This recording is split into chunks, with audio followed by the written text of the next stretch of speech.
মাননীয় শিক্ষামন্ত্রী, আপনাকে তো শিক্ষা দেওয়ার কিছু নাই। আমার বিশ্বাস যে আপনি জানেন মাননীয় শিক্ষামন্ত্রী, যে কোনো ভদ্রলোক যদি আওয়ামী লীগ করে আর সে যদি দুর্নীতির সাথে জড়াই যায়, আমি যদি নিশ্চিতভাবে বুঝি সে মানুষের ক্ষতি করতেছে, সে দেশের ক্ষতি করতেছে, সে দুর্নীতিবাজ, তাইলে বঙ্গবন্ধুর আদর্শ হচ্ছে গিয়ে দুর্নীতিবাজ কখনো আওয়ামী লীগের হইতে পারে না। এবং দুর্নীতি করলে সে আদর্শটারে ব্যবহার করতেছে, সে তার ব্যক্তিগত সুবিধার জন্য সে আওয়ামী লীগকে ভালো চায় অথবা সে দেশের ভালো চায়, এই কোনো কাজ না, বা বঙ্গবন্ধুরে ভালোবাসে এটা না।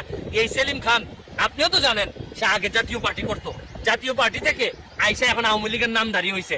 আর আপনি আওয়ামী লীগে করে এই কারণে আপনি বলে দিলেন আপনার কনস্টিটিউয়েন্সিতে আপনি 15টা ডিও লেটার দিলেন। আমার আর কোনো কিছু বলার নাই। মাননীয় শিক্ষামন্ত্রী, আপনি সেলিম রে দরকার হলে আনারকলি দিয়ে দেন, তারপর চাঁদপুরটা দিয়ে দিয়েন না, কারণ চাঁদপুরের মানুষও তো এখানে বেঁচে থাকতে হবে। যেটি এই রিপোর্ট অনুযায়ী দেখলাম যে এইভাবে বালু তোলার কারণে 3 থেকে 4 জায়গা যে শহর রক্ষা বা চাঁদপুর এটা দেবে গেছে, তারপরও